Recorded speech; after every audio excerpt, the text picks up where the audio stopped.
Assalamualaikum warahmatullahi wabarakatuh. Waalaikumsalam warahmatullahi wabarakatuh. Bismillahi walhamdulillah. Wassalatu wassalamu ala sayyidina Rasulillah wa ala alihi wa sahbihi wa mawalah. La hawla wa la quwwata illa billah, amma ba'du. Saudara-saudara kaum muslimin yang berbahagia, di dalam kehidupan ini kita senantiasa mengambil iktibar, contoh dan teladan dari orang-orang sebelum kita. Itu sebabnya kepada baginda Nabi kita Muhammad sallallahu alaihi wasallam Allah Subhanahu wa taala menjelaskan cerita para nabi sebelum beliau dalam ayat "Tsumma naqussu 'alaika min amba'ir rusuli ma nusabbitu bihi fu'adak." Demikianlah kami ceritakan kepadamu wahai Muhammad sebagian dari kisah para rasul-rasul sebelum kamu yang dengan itu akan memperkuat hatimu, meneguhkan keyakinanmu dan memantapkan pendirianmu. Inilah manfaatnya belajar dari sejarah. Jadi jangankan kita, baginda Nabi sendiri pun oleh Allah Subhanahu wa taala diceritakan sejarah para nabi sebelum beliau yang dimusuhi oleh umatnya, yang dicaci maki oleh kaumnya, yang terusir dari kampung halamannya, bahkan sampai ada yang terbunuh oleh umatnya. Itu seluruhnya merupakan iktibar manusabbitu bihi fuadak, untuk memantapkan langkahmu, meneguhkan keyakinanmu dan menguatkan pendirianmu menghadapi perjuangan ini. Sehubungan dengan itu, pada pertemuan kali ini Al-Fakir ingin menyampaikan satu cuplikan kecil dari kehidupan seorang sahabat utama baginda Nabi, yaitu Sayyidina Umar ibn al-Khattab radhiyallahu anhu. Beliau adalah Umar bin Khattab bin Nufail bin Abdul Uzza dari suku Quraisy golongan Bani Adi. Perawakannya tinggi, kekar dan gagah, melambangkan sifatnya yang pemberani, tegas, dan tidak pernah kenal takut kepada siapapun. Sebelum mendapat hidayah, Umar bin Khattab termasuk orang yang berdiri di barisan orang-orang yang memusuhi umat Islam. Ia terperangkap dalam tradisi jahiliyah, di mana gemar berperang dan bermabuk-mabukan juga merupakan hal-hal yang pernah dilaksanakan dalam kehidupannya sebelum beliau masuk ke dalam agama Islam. Oleh karena itu, dalam kehidupan beragama, hidayah merupakan sesuatu yang penting. Bagaimanapun banyaknya dosa dan kesalahan yang telah dilakukan oleh seseorang, tidak seharusnya menyebabkan ia putus asa dari rahmah Allah. Sebaliknya, bagaimanapun banyak kebajikan dan kebaikan yang sudah dikerjakannya, tidak perlu membuat dia besar hati, puas, bangga, apalagi menjadi lalai karenanya. Sebab kita belum tahu akan bagaimana ujung perjalanan dari kehidupan kita ini. Saudara-saudara, kisahnya pun masuk Islam merupakan peristiwa yang menarik. Pada satu hari, dengan pedang terhunus, Umar bin Khattab menuju Darul Arqam, tempat di mana baginda Nabi biasa berkumpul dengan para sahabat. Melihat mukanya yang beringas, matanya yang nanar, orang sudah menyangka dan mengerti ini tentu akan terjadi pembunuhan. Dalam perjalanan menuju Darul Arqam, Umar bertemu dengan Nuaim bin Abdullah. Nuaim bertanya, "Ya Umar, mau kemana ente?" "Mau membunuh itu, si murtad itu," kata. "Si murtad yang mana?" Yang mana lagi? Itu yang memecah belah kita, yang menghina berhala-berhala kita, yang menjelek-jelekkan nenek moyang dan keturunan kita. Siapa lagi kalau bukan Muhammad? Kata Nuaim Umar, enggak salah. Tidak salah lagi. Salah Umar. Salah kenapa? Apa kamu enggak malu? Kamu mau pergi membunuh Muhammad, sementara adikmu sendiri Fatimah, dia sudah termasuk salah seorang pengikut Muhammad. Mendengar ini, muka yang memang tadinya sudah marah dan merah, tambah jadi kelabu. Bukan main mangkelnya Umar bin Khattab. Orang lain dia musuhi, orang lain dia kejar-kejar. Ini malah adiknya sendiri menjadi pengikut dari baginda Nabi. Tidak jadi menuju Darul Arqam, dia berangkat ke rumah adiknya Fatimah. Adapun di rumah Fatimah sedang berkumpul Fatimah, suaminya Sa'id bin Zaid, dan seorang sahabat Habbab ibnul Arad.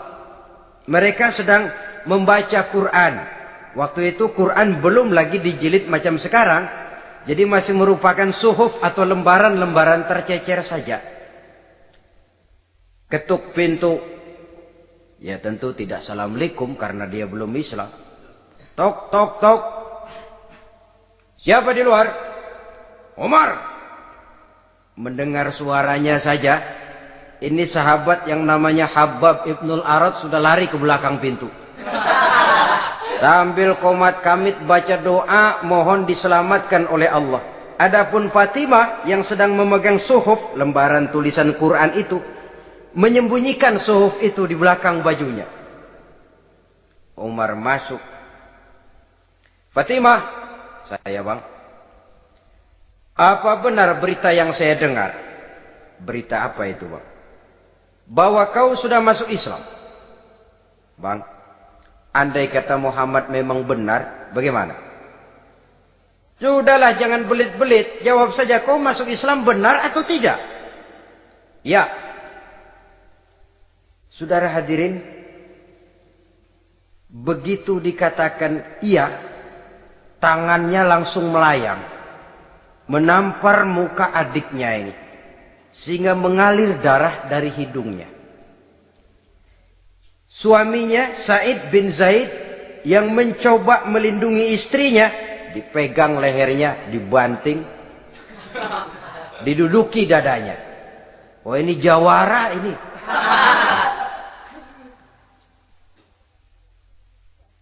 Namun pada saat sedemikian, suara kebenaran terpantul dari mulut Fatimah, adik dari Umar bin Khattab ini. Umar, apakah engkau memukul orang yang bersaksi bahwa tidak ada Tuhan melainkan Allah dan Muhammad Rasulullah? Apakah engkau menganiaya seseorang yang terpanggil untuk mengikuti kebenaran? Manusia macam apa engkau, Umar? Saudara, memang dia orang keras, tapi hatinya mudah menerima kebenaran. Sehingga mendengar kalimat adiknya ini tercenung dia sejenak. Melongo, bengong kata anak sekarang. Ini kalau tidak karena keyakinan yang mantap, tidak mungkin orang ini, anak adik saya ini bicara macam begini. Umar, mengapa engkau memukul orang yang bersaksi bahwa tidak ada Tuhan melainkan Allah dan Muhammad Rasulullah? Mengapa engkau pukul orang yang mengikuti kebenaran, menerima hidayah dari Allah? Begitu yakin dan mantapnya, walaupun di tengah satu hal yang sangat menakutkan. Siapa yang tidak takut orang Quraisy berhadapan dengan Umar bin Khattab yang dikenal sebagai singa padang pasir pada waktu itu? Malahan dia termasuk salah seorang jagoan di tradisi masyarakat jahiliyah itu. Ada satu pasar yang namanya pasar Ukaz. Tiap tahun di pasar itu diadakan pesta. Pertama pertandingan syair. Jadi penyair waktu itu jadi kebanggaan. Syair-syair yang menang itu digantung di dinding Ka'bah. Jadi setiap suku akan bangga kalau mempunyai ahli syair yang hebat. Nah, lalu diadakan juga lah perlombaan balap kuda, memanah, termasuk gulat. Lah Umar ini tiap kali pertarungan mesti menang. Belum pernah ada yang berhasil mengalahkan dia. Jawara. Saudara-saudara, mendengar adiknya begitu mantap hatinya. Apalagi ketika adiknya berkata begitu, suhuf, lembaran yang disembunyikan di belakang bajunya tersembul. Apa yang kau sembunyikan di balik bajumu itu? Suhuf. Apa suhuf itu? Lembaran Al-Quran. Coba saya lihat. Enggak boleh. Kenapa? Kamu kotor. Orang kotor tidak boleh megang Quran. Saya mau lihat. Enggak boleh. Kalau kamu mau lihat, mandi dulu. Diturutinya permintaan adiknya itu. Lalu diambilnya suhuf tadi. Dia baca. Kebetulan ayat yang dibacanya, ayat pertama dari surah Toha, yang berlanjut dengan ayat 14 pada surah yang sama. Dia baca. Bismillahirrahmanirrahim. Toha. Ma anzalna ilaikal Qur'ana litashqa illa tazkiratan liman yakhsha. Toha, tidaklah aku turunkan Al-Quran ini untuk bikin sukar manusia, melainkan merupakan pengingat bagi orang-orang yang takut kepada Allah. Lalu pada ayat ke-14, Innani anallahu la ilaha illa ana fa'budni. Sesungguhnya akulah Allah, tidak ada Tuhan melainkan aku, maka hendaknya hanya kepadakulah kamu menyembah. Wa aqimis sholata li dzikri, dirikanlah salat untuk mengingat aku. Innas sa'ata atiyatun akadu ukhfiha litujza kullu nafsin ma tas'a. Sesungguhnya kiamat itu pasti akan datang, yang sengaja waktunya kami tidak beritahukan kepada kamu semua, untuk kami balas setiap orang tentang apa saja yang telah mereka lakukan dalam kehidupan di dunia ini. Setelah membaca ayat ini, gemetar tangannya. Ah, ini sih nggak main-main ini. Ini belum pernah saya baca ajaran semacam ini. Tidak patut orang yang mempunyai kitab suci semacam ini dimusuhi. Ini sesuatu yang benar, tergetar jiwanya. Hei, Fatimah, Muhammad di mana Muhammad? Saya tidak akan memberitahu kepada kamu. Di mana? Saya tidak akan memberitahu. Lebih baik kau bunuh saya kalau memang maksudmu mau mencelakakan Muhammad. Sama sekali saya tidak akan mencelakakan dia, Fatimah. Kasih tahu saja, di mana dia? Darul Arqam. Bergegas dia menuju Darul Arqam. Di dalam Nabi memang sedang kumpul dengan para sahabat. Termasuk ada Sayyidina Hamzah yang juga terkenal jawara juga. Ketuk pintu. Ketuk pintu. Siapa di luar? Umar. Di dalam ini geger sebagian sahabat. Umar datang ini pasti bencana. Umar datang, wah, kalau istilah kampung, kerok dan urusan.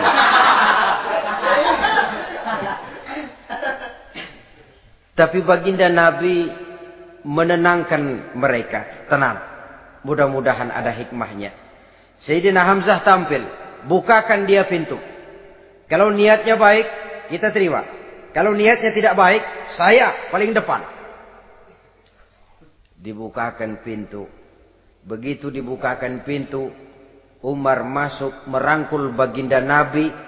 Kemudian dengan tersendat, Ashhadu an la ilaha illallah wa ashhadu annaka ya Muhammad Rasulullah. Saya bersaksi tidak ada Tuhan melainkan Allah, dan saya bersaksi bahwa engkau hai Muhammad adalah utusan Allah. Sahabat takbir semua. Allahu Akbar, Allahu Akbar. Kegembiraan meliputi suasana ketika itu. Kenapa? Karena sebelumnya dikala Umar belum masuk Islam, dia merupakan ganjalan yang paling dikhawatirkan oleh umat Islam. Setelah dia masuk Islam, jelas merupakan suatu keuntungan yang sangat besar. Dan dia tertarik kepada Islam bukan karena bujuk rayu orang, tidak karena diberikan harta, tidak karena diiming-iming oleh kedudukan tinggi, tapi karena kebenaran hidayah menembus hatinya melalui wasilah ayat dalam surah Thaha yang dibacanya melalui suhuf yang dipegang oleh adiknya tadi. Sejak saat itu berubah 180 derajat Umar bin Khattab radhiyallahu anhu. Tetapi tetap dengan sifatnya keras, tegas, dan tidak pernah kenal takut kepada siapapun.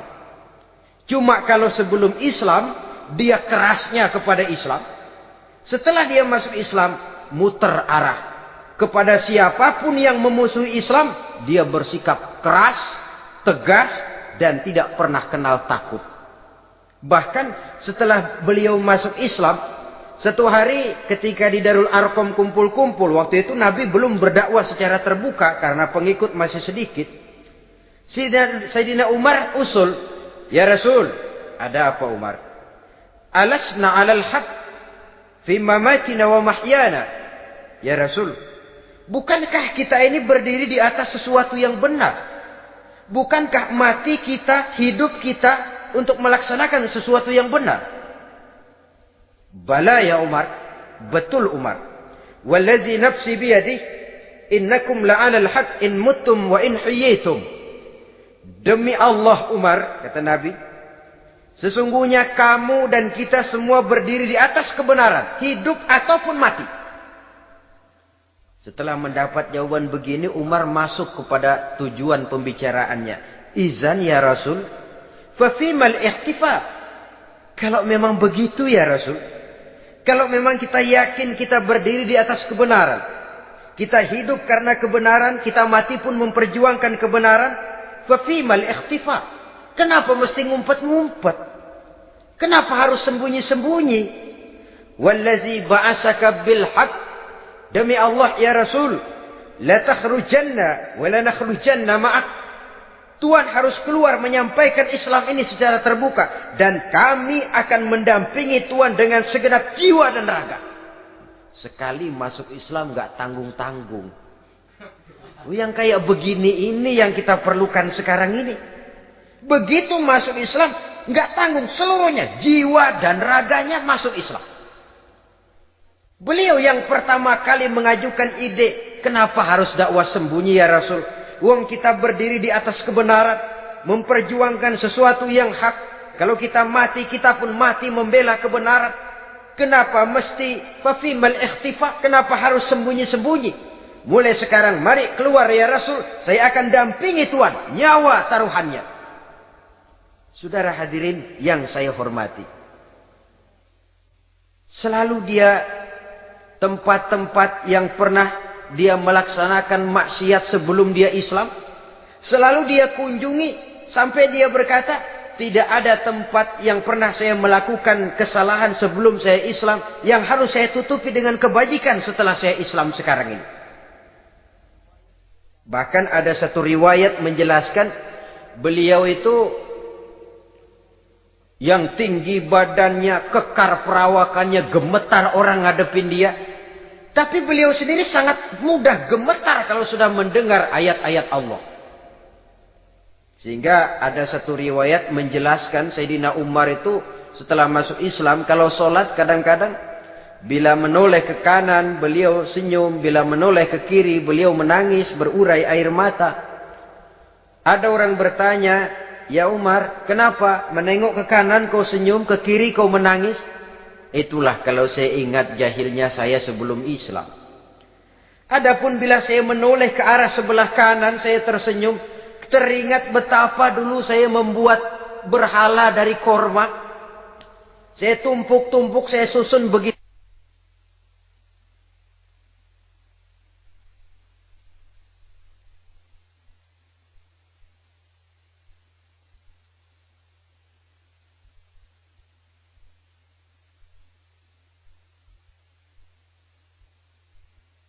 Itu rupa. Setelah saya sembah, saya makan itu kurma. Gagah betul saya waktu itu. Sampai Tuhan pun saya makan. Adapun kalau saya menoleh ke kiri, teringat putri kesayangan saya yang terbawa oleh tradisi jahiliyah. takut menanggung aib, merasa malu mempunyai anak perempuan, sampai dia terkubur hidup-hidup. Berurai air mata saya mengingat semua itu. Padahal Nabi sudah memberikan jaminan. Sebab saudara, jangan lupa, orang kafir masuk Islam, dalam Islam itu dihitung dari bayi lagi. Dari nol, itulah untungnya. Jadi misalnya sudah 60 tahun, dari kecil sampai 60 tahun kafir. Umur 61 masuk Islam. Nah, sejak umur 61 itulah yang dihisab oleh Allah. 60 tahun ke bawah, gratis, bersih, pemutihan. Istimewa betul. Tapi jangan lalu diniatin, gua kafir aja. Nanti sudah tua-tua, mau giliran mati baru Islam. Nah, itu diniatin lain. Ini yang karena faktor hidayah, saudara-saudara. Nah, cintanya kepada baginda Nabi luar biasa. Dalam setiap pertempuran beliau selalu di front terdepan. Bahkan demikian cintanya sampai ketika hari di mana baginda Nabi wafat, saudara-saudara. Disampaikan berita wafat Nabi kepada Umar ini.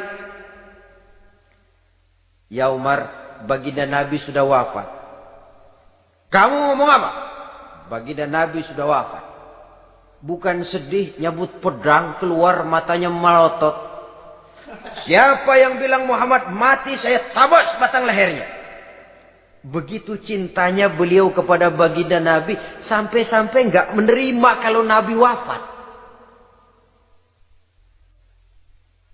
Taruhlah nggak bisa mati bersamaan, bolehlah mati beriring-iring saja barangkali maksudnya. Saudara-saudara, cabut pedang, kelayaban kemana-mana. Ayo, siapa ngomong Muhammad mati, saya tabas batang lehernya. Sampai bertemu dengan Sayyidina Umar, Sayyidina Abu Bakar. Di tempat orang banyak, Sayyidina Abu Bakar yang bijaksana ini pidato.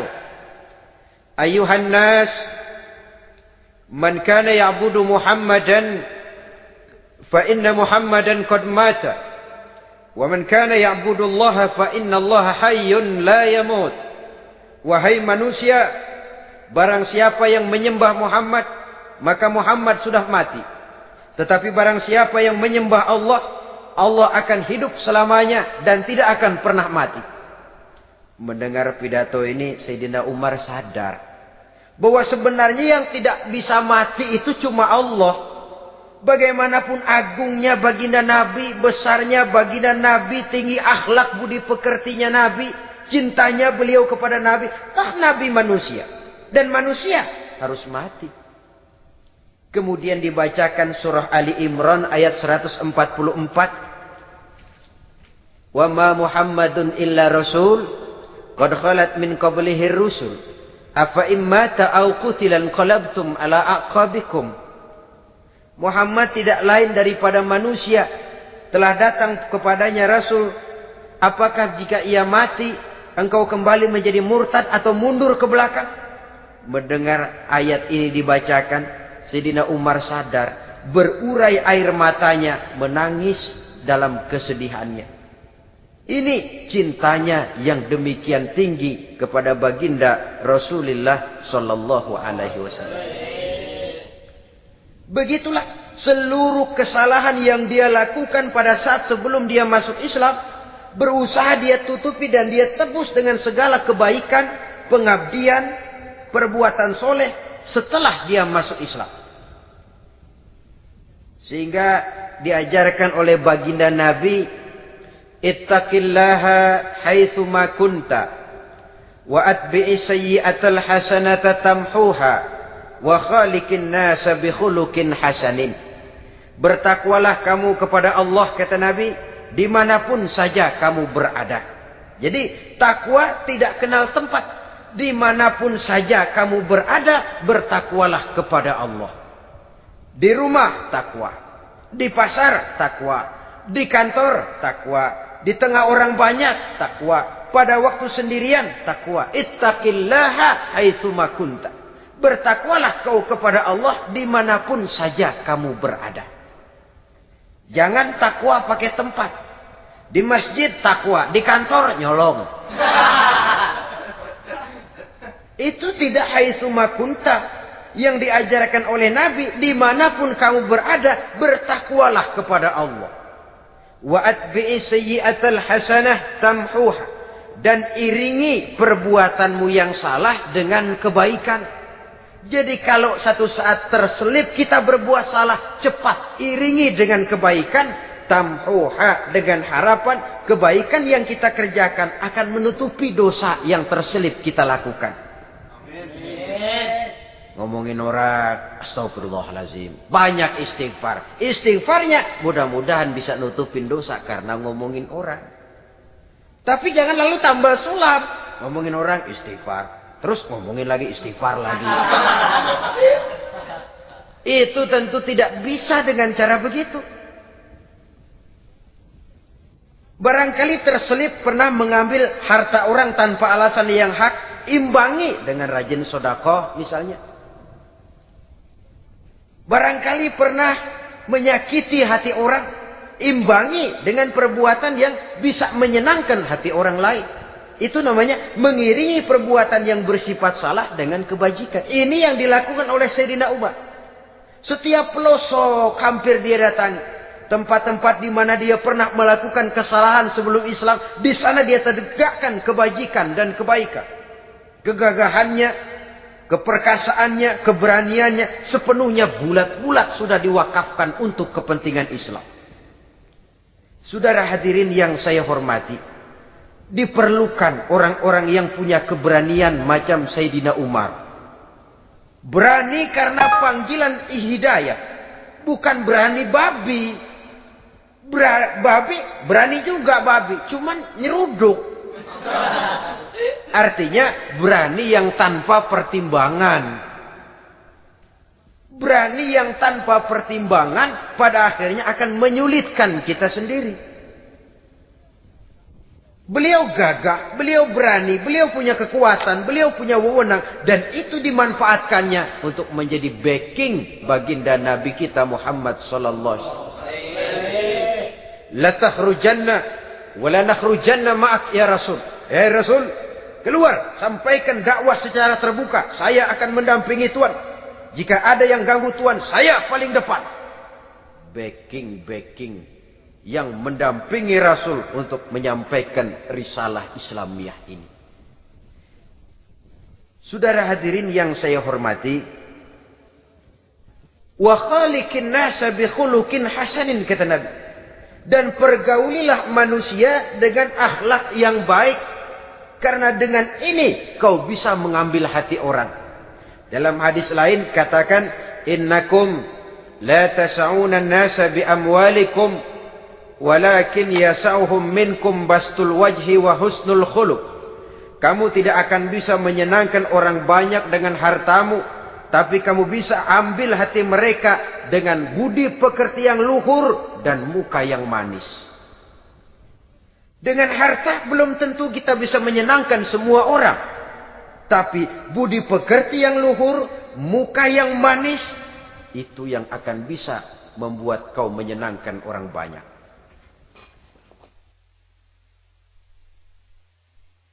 Setelah baginda Rasul wafat,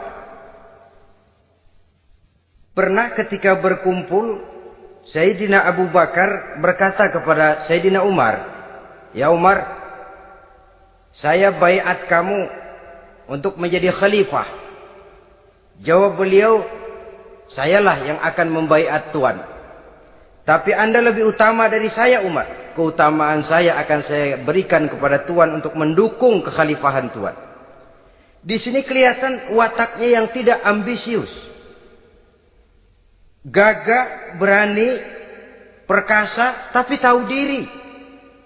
Enggak nyelonong.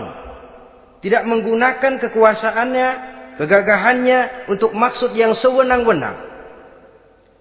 Oleh karena itu setelah Sayyidina Abu Bakar wafat, beliau dilantik menjadi khalifah, keluarlah pidatonya yang terkenal. Ayuhan nas, inni qad wullitu alaikum walastu bi khairikum. Hai manusia, aku telah dipilih menjadi pemimpin kamu. Padahal aku bukanlah orang yang terbaik di antara kamu. Kalau tidaklah karena aku melihat keutamaan, keteguhan yang dapat melindungi kalian, berat rasanya aku memikul amanah ini. Sebab apa? Alangkah beratnya menunggu datangnya perhitungan di akhirat nanti terhadap Umar. Ini yang jadi motifnya memegang jabatan khalifah. Sungguh berat bagi Umar menunggu datangnya saat perhitungan. Sehingga seolah-olah kalau bisalah jadi Umar bin Khattab saja, jangan jadi khalifah kalau bisa. Tapi moya umat sudah kadang memilih. Sehingga benar kalau dalam satu hadis Nabi pernah mengajarkan jangan memberikan satu jabatan kepada orang yang memintanya. Sebab orang kalau sudah minta jabatan, apalagi pakai jilat-jilat, pakai upeti-upeti, tentu ada tendensinya. Ada batu di balik udang. Kalau udang di balik batu kan mungkin nggak kelihatan. Tapi kalau batu di balik udang kelihatan betul itu. Ada maunya, ambisinya. Jangan memberikan satu jabatan kepada orang yang memintanya. Seakan di batinnya Sayyidina Umar menyesali. Kenapa Umar nggak jadi Umar saja, kok mau jadi khalifah gitu. Alangkah berat perhitungan buat saya di akhirat nanti. Nah, setelah jadi khalifah, sebagai satu i'tibar, saya akan mencoba mengemukakan beberapa sifatnya yang menonjol untuk pelajaran buat kita semua. Pertama, sikapnya terhadap keluarganya setelah beliau menjadi khalifah. Kedudukan sebagai keluarga Umar bin Khattab bukan merupakan kedudukan istimewa. Itu ditanamkan betul kepada keluarganya. Jangan karena bapakmu khalifah, lalu mentang-mentang anak khalifah kau merasa dapat fasilitas, merasa bisa berbuat semau-maumu, kau harus punya tanggung jawab dan beban moral, memberikan contoh yang lebih baik kepada rakyat. Ini yang ditekankan kepada keluarganya. Kalau beliau mau mengeluarkan undang-undang, undang-undang itu lebih dahulu dibicarakan di tengah keluarganya, kumpul anak-anaknya, ini akan ada undang-undang begini. Siapa di antara kalian mau mentaati, persilakan, yang tidak pun persilakan. Tapi saya ingatkan, kalau ada dari keluarga Umar yang melanggar peraturan yang saya keluarkan ini, saya akan menghukumnya 2 kali lipat karena dia keluarga saya. Menghukumnya 2 kali lipat karena dia keluarga saya. Jadi bukan mentang-mentang anak babe, lalu kebal hukum. Tidak. Siapa yang di antara kalian melanggar peraturan ini, akan aku kenakan hukuman 2 kali lipat karena dia keluargaku.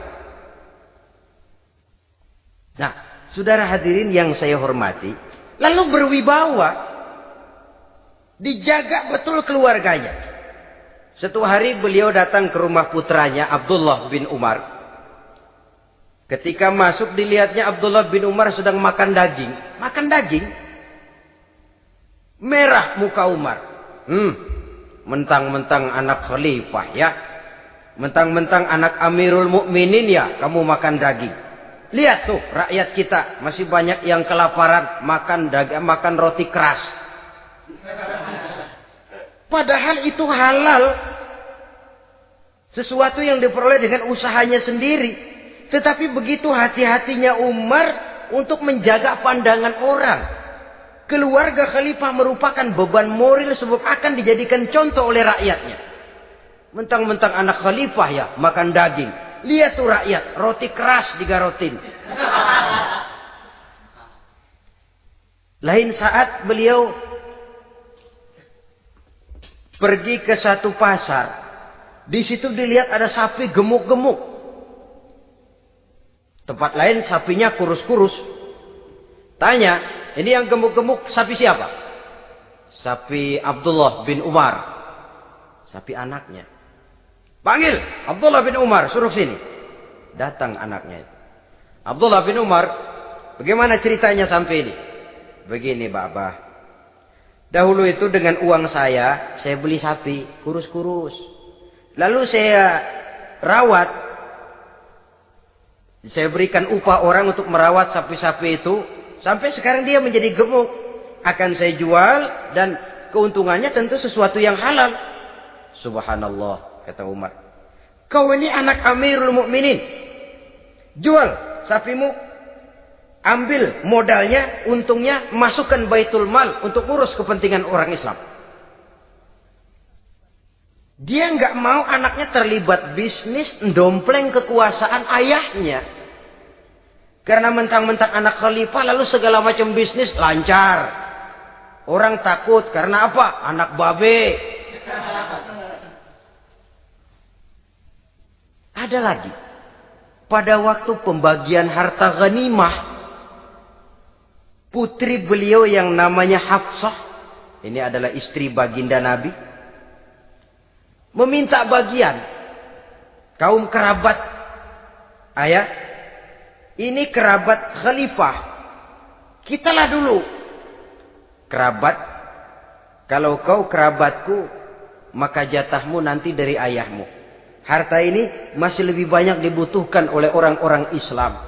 Nanti belakangan, kalau ada sisanya. Belakangan kalau ada sisanya. La haula wala quwata illa billah.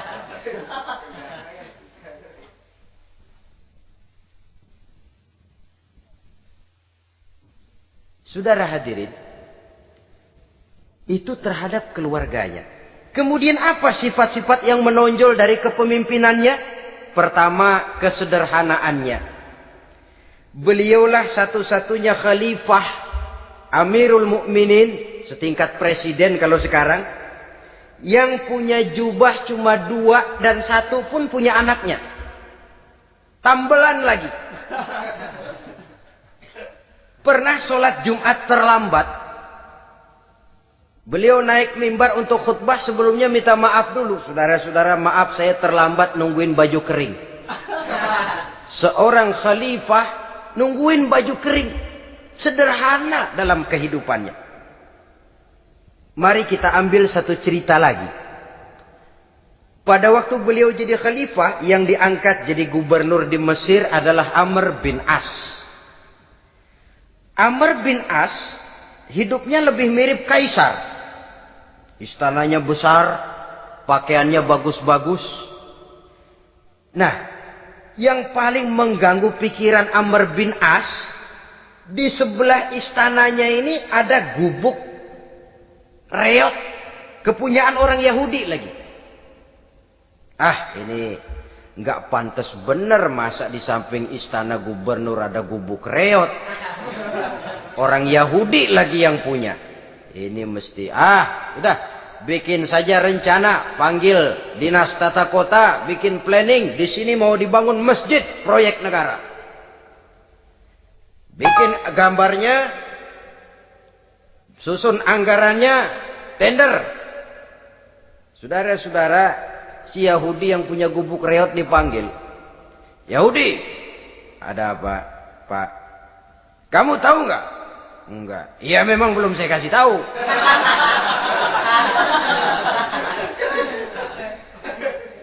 Ada apa, Pak? Itu kamu punya gubuk. Tahu? Kena proyek.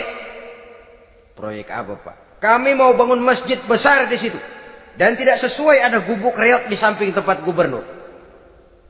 Jadi maksud Bapak, gubukmu, tanah-tanahnya mau saya bebaskan. Saya beli. Enggak mau, Pak. Saya enggak mau jual. Saya bayar 2 kali lipat. Enggak mau. 3 kali lipat. 6 kali lipat juga enggak mau, Pak.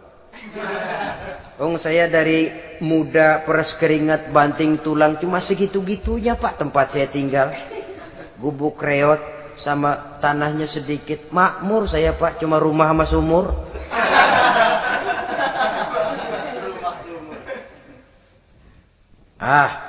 Ini Yahudi kelewatan juga. Akhirnya turun perintah, sudah, kalau dia nggak mau dibebaskan, gusur saja, tarik, ambil bulldozer. Digusur. Yahudi ini berurai air matanya. Aduh, begini jadi rakyat kecil, udah jatuh ketiban ember lagi. Tapi pikir-pikir Amr bin As kan bukan yang paling atas. Dia kan cuma pejabat, masih ada atasannya lagi. Lapor lapor. Yahudi ini berangkat ke Madinah. Bayangkan dari Mesir ke Madinah. Jalan. Di sepanjang jalan dia pikir membanding-banding. Kalau gubernurnya saja istananya begitu mewah, apalagi khalifahnya. Kalau gubernurnya galak main gusur, apalagi khalifahnya. Dan saya bukan orang Islam, apa dia lemin ngadu? Apa dapat tanggapan? Berangkat dia sambil harap-harap cemas. Sampai di pintu kota Madinah, dia temui orang lagi tidur di bawah pohon korma. Selamat siang, Pak. Ada apa? Pak. Apa? Mau lapor. Lapor apa? Bapak tahu Khalifah Umar bin Khattab? Tahu? Istananya di mana, Pak? Istananya di atas lumpur. Di atas lumpur. Di atas lumpur. Pengawalnya banyak, Pak. Banyak. Siapa, Pak? Yatim piatu, janda-janda tua, orang-orang miskin, orang-orang lemah, itu pengawalnya. Pakaian kebesarannya apa sutra apa, Pak? Pakaian kebesarannya malu dan takwa. Saya nggak ngerti, Pak. Itulah Umar bin Khattab. Lalu orangnya sekarang di mana, Pak? Di depan ente.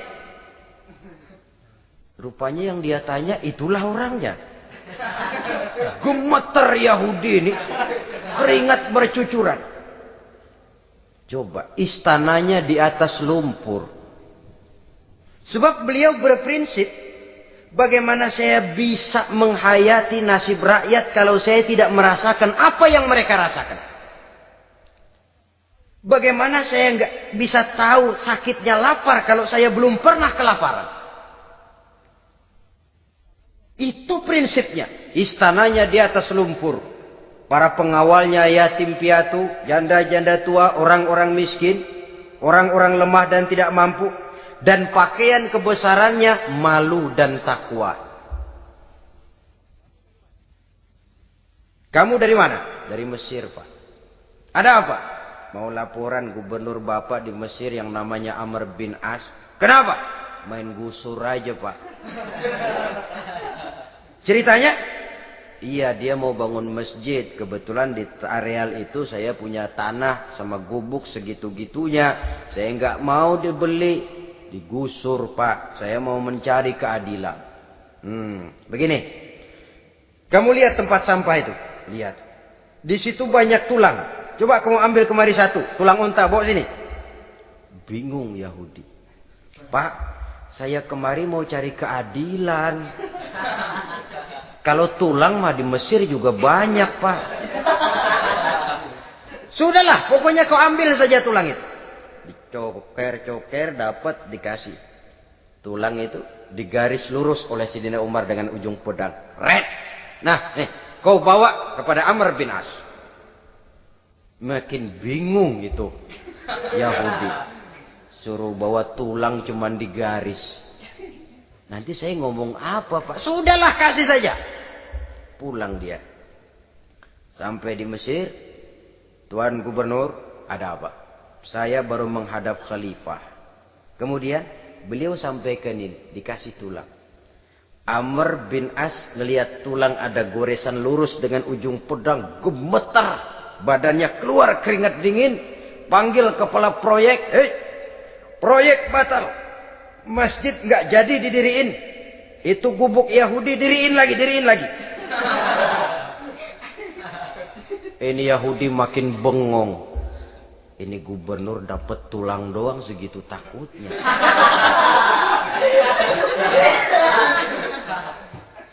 Ada apa sebenarnya Tuan Gubernur? Kamu tahu? Ini nasihat pahit buat saya dari Amirul Mukminin Umar bin Khattab. Seolah-olah beliau bilang, hai Amr bin As, jangan mentang-mentang sedang berkuasa ya.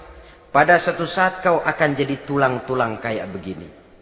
Maka mumpung kamu masih hidup dan berkuasa, berlaku lurus dan adillah kamu seperti lurusnya garis di atas tulang ini. Red.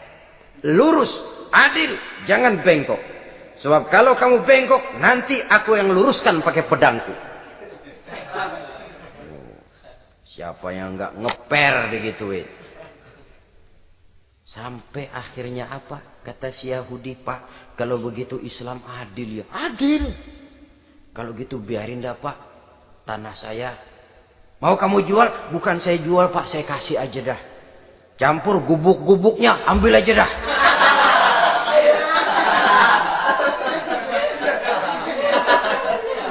Masuk Islam si Yahudi ini oleh karena keadilan dari Umar bin Khattab. Begitulah kesederhanaan hidupnya. Sampai saudara, yang ironi betul, pernah Utsman bin Affan, Ali bin Abi Thalib, Thalhah dan Zubair kumpul mendengar berita bahwa Sayyidina Umar ini punya hutang. Bayangkan, seorang khalifah untuk melangsungkan hidupnya sampai punya hutang. Padahal Baitul Mal di bawah kekuasaannya. Berunding Utsman, Ali, Thalhah, Zubair. Kalau kita langsung ngomong sama Umar nggak enak dong, dia nggak bakalan terima. Lewat putrinya aja, Hafsah deh. Baik. Hafsah ngomong sama Umar, Abah, kenapa? Bagaimana kalau honor Abah ditambah, ditingkatkan supaya hutang bisa ketutup? Hafsah, saya Abah. Siapa yang nyuruh kamu ngomong begitu? Enggak ada. Ada. Saya tahu ada ini. Kalau enggak ada kamu enggak mungkin ngomong begitu. Tapi orangnya kalau saya tuntut mereka mungkin enggak mau. Sekarang saya mau tanya Hafsah. Kau kan istri Rasul. Betul. Nah, saya mau tanya. Suamimu makanannya apa? Daging? Bukan. Roti. Tempat tidurnya kasur empuk? Bukan. Kain kasar yang kalau musim panas kami bentangkan. Kalau musim dingin separuh buat tidur, separuh buat selimut. Pakaian yang dibelikan untukmu berapa banyaknya? Cuma 2. Nah, itu guru saya. Orang yang paling saya cintai. Dan itu yang saya ikuti. Bahkan setelah beliau wafat, Sayyidina Umar ini, hutangnya ditanggungkan kepada anaknya Abdullah bin Umar. Dan itu pun dilunasi dengan menjual rumahnya. Sehingga rumahnya itu disebut Darul Qadha. Rumah bayar hutang. Begitu kesederhanaannya. Jadi nggak pakai aji mumpung jadi khalifah lalu kayak ikan gurita, tangan yang mana aja megang. Itu kan mental monyet. Monyet itu kan begitu. Tangan megang kiri kanan, mulut ngawal, kaki megang, temennya dikasih masih ngerampas juga. Monyet rakus betul itu. Itu kesederhanaannya. Kenapa kesederhanaan ini timbul? Karena sikap zuhudnya. Zuhud itu tarkud dunia li ajlil akhirah. Orang yang mengambil dunia hanya yang diperlukan dengan lebih mengutamakan kehidupan akhirat. Watak zuhudnya yang sangat menonjol. Dialah pahlawan yang paling berani di medan perang. Dialah imam yang paling khusyuk di masjid. Dan tidak jarang kalau sholat sendiri. Begitu membaca ayat yang menceritakan neraka. Nangis berurai air matanya. Saudara hadirin ma'asyiral muslimin rahimakumullah. Jadi kesederhanaan dan kezuhudan ini bukan lewat teori. Disampaikan oleh Umar. Bukan lewat penataran seluruh aparat. Tidak. Lewat contoh konkret. Inilah saya. Contoh sederhana dan zuhud. Bagaimana saya akan bisa merasakan penderitaan rakyat kalau saya sendiri tidak pernah menderita. Bagaimana saya akan tahu sakitnya lapar kalau saya belum pernah kelaparan. Maka tanpa penataran, tanpa upgrading segala macam. Berhasil karena prinsip keteladanan. Beliau jadi contoh utama. Dan sumber utamanya tentu tidak lain karena contoh dari baginda Nabi besar Muhammad sallallahu alaihi wasallam. 2, sederhana, yang kedua zuhud. Yang ketiga, sifat yang menonjol dari kekhalifahannya adalah adil. Kalau sudah bicara soal hukum, dia tidak pernah kenal kompromi. Adalah seorang pemuka Nasrani masuk Islam. Namanya Jabalah bin Aiham. Ketika dia bikin haji, kain ihramnya keinjak orang Arab yang hitam. Badui. Jengkel. Dia merasa bekas tokoh. Enak aja nih orang udah jelek nginjak lagi. Ditempeleng orang tadi. Orang ini lapor kepada Umar. Panggil Jabalah bin Aiham. Panggil. Kau ditampar? Betul Khalifah. Tampar dia. Tampar lagi. Dipukul orang itu. Di depan Sayyidina Umar. Jadi tidak karena kau ini bekas kepala suku. Kau ini bekas orang terhormat. Lalu ada kebijaksanaan yang tidak bijaksana. Kebijaksanaan yang akhirnya jadi tidak bijaksana. Dan itu memang sudah dimulai dengan memblokir keluarganya. Tidak satu keluarganya pun yang boleh mempunyai perasaan bahwa menjadi keluarga khalifah merupakan fasilitas dan keuntungan. Kau jangan makan di atas punggungku. Kau jangan menikmati fasilitas di atas keringatku. Dan tidak ada keinginan mewariskan jabatan khalifah kepada anak-anaknya. Pernah beliau musyawarah. Saya bingung. Kenapa khalifah? Gubernur Kufah ini sulit nyari orang. Diangkat yang lemah, rakyat ngeluh. Diangkat yang keras, rakyat juga ngeluh. Ada calon khalifah. Kalau ini mah nggak salah lagi nih buat gubernur Kufah. Siapa? Abdullah bin Umar. Anak beliau sendiri. Melotot matanya. Jangan macam-macam kau. Cukup satu orang Umar memegang jabatan ini. Kalau berhasil, kami keluarga Umar sudah merasakannya. Kalau gagal, cukup kegagalan seorang Umar. Tidak berusaha mengorbitkan anaknya. Wah, anak babe diangkat jadi jadi ano. Tidak, malah diblokir. Cari yang lain. Tapi Abdullah bin Umar cukup syarat ya khalifah. Dia orang bertakwa dan soleh. Yang takwa dan soleh bukan cuma anak Umar. Anak orang lain juga banyak yang takwa dan soleh. Itu prinsipnya. Sehingga ketegasannya ini membuat orang jadi sungkan.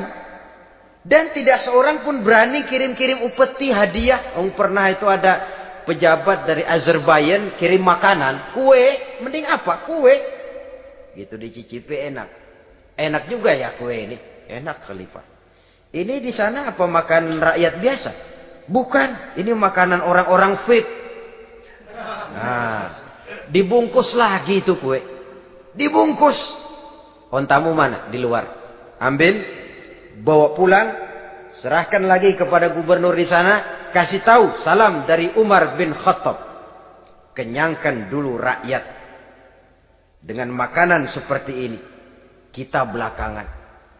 Jadi kalau rakyat lapar. Saya orang pertama yang akan merasakan kelaparan. Tapi kalau rakyat makmur. Biarlah saya menjadi orang terakhir yang kenyang. Kan bagus prinsip itu. Jikalau rakyat kelaparan, saya akan jadi orang pertama yang merasakan lapar. Tapi kalau rakyat makmur, biar saya jadi orang terakhir yang kenyang. Jangan dibalik. Pada saat rakyat kelaparan, dia kekenyangan. Dan selanjutnya, sikap keadilannya ini, saudara-saudara, menyebabkan hukum lalu jadi berwibawa. Pernah, beliau jalan-jalan di lorong kota Madinah. Di tempat yang namanya Harah bersama Aslam. Ada ibu-ibu. Anaknya nangis. Lapar ma. Sabar dikit lagi matang katanya. Emang tuh ibu lagi ngerebus. Bunyi. Air ngegulak. Luguk. Umar lihati dari jauh. Belum juga matang. Nih anak dari nangis lapar. Sampai capek nangis. Sampai tidur. Anak tidur, Umar samperin. Bu, emang masak apa sih kok nggak bisa matang? Saya nggak masak apa-apa tuan. Itu pating kerubuk apa? Ketika dibuka ya cuma air saja. Subhanallah, ibu sudah ngebohongi anak ibu sendiri. Habis harus bagaimana tuan? Saya sudah nggak punya makanan untuk dimasak. Sementara perut nggak kenal kompromi. Jalan satu-satunya. Ya terpaksa anak saya bohongi. Saya bilang sebentar lagi matang. Sampai dia tidur sekarang ini. Memangnya Khalifah Umar gimana sih ngurusi rakyat? Subhanallah, dia orang zalim. Dia yang memegang urusan kami, tapi dia nggak tahu nasib saya. Anak kelaparan, keluarga terlantar. Oh, begitu. Iya. Zalim betul Umar bin Khattab itu. Kalau begitu ibu tunggu sebentar. Dia pulang bersama Aslam menuju Baitul Mal. Dia ambil tepung 1 karung, dipikul sendiri. Dipikul sendiri, kata Aslam, ya Khalifah, biar saya yang bawa. Jangan. Kenapa Khalifah? Apa kau kira kau sanggup mikul dosa saya di akhirat nanti? Biar saya yang mikul sendiri. Dia bawa ke tempat tuh ibu-ibu. Dia masakin sendiri. Nah bu, sudah matang, persilakan masak. Makan. Alhamdulillah Tuan. Mudah-mudahan Allah memberkahi Tuan. Tuan lebih baik dari Umar bin Khattab yang zalim itu. Memang sebenarnya Tuan siapa, kata tuh ibu? Saya. Iya. Saya ya Umar bin Khattab yang ibu bilang zalim itu. Gemetar si ibu. Gemetar si ibu. Tapi memang peka dan menghargai kritik orang. Tidak membungkam setiap orang yang nadanya sumbang atau berbeda. Kadang beliau berkata, saya khawatir karena orang terlalu segan dengan saya, lalu nggak ada yang berani negor kalau saya salah. Kan begitu biasanya. Karena sudah terlalu segan, lalu semuanya orang mau diaminin saja. Asal dibilang nggak benar, marah, jengkel. Lalu disingkirin, maunya diiyain, inge kula nuwun. Oke bos. Beliau bilang, saya khawatir kalau tidak ada orang yang mau menegur kesalahan saya jika saya terlanjur nanti. Tahu-tahu muncul orang, demi Allah, saya akan menegur Tuan dengan pedang saya ini. Cerah mukanya, senyum bibirnya, alhamdulillah. Anak muda, saya memerlukan orang macam kau. Yang berani berkata ya terhadap yang benar dan tidak terhadap yang tidak benar, apa dan bagaimanapun resikonya. Di sini kelihatan sikap beliau menghadapi orang yang berbeda pendapat. Keadilan, keberanian dan ketegasan, cepat menerima kebenaran merupakan serentetan dari sifat-sifat utama beliau sejak masuk Islam sampai menjadi khalifah yang kedua. Bahkan dengan jasa beliau, Islam kemudian tersebar, menembus dinding Jazirah Arabia, memasuki Bizantium dan Persia, sehingga beliau juga dikenal sebagai periode Al-Futuhat Al-Islamiyah. Nah, saudara-saudara, inilah cuplikan kecil dari kehidupan seorang agung dan besar yang memang sangat terbatas kata-kata untuk melukiskan kebesaran itu. Namun yang secuplik ini mudah-mudahan menjadi sumbangan moral dalam rangka kita memperbaiki diri menuju kehidupan yang lebih baik. Terima kasih banyak atas segala perhatian. Mohon maaf atas segala kekurangan. Usikum wa nafsi bitaqwallah. Wassalamualaikum warahmatullahi wabarakatuh.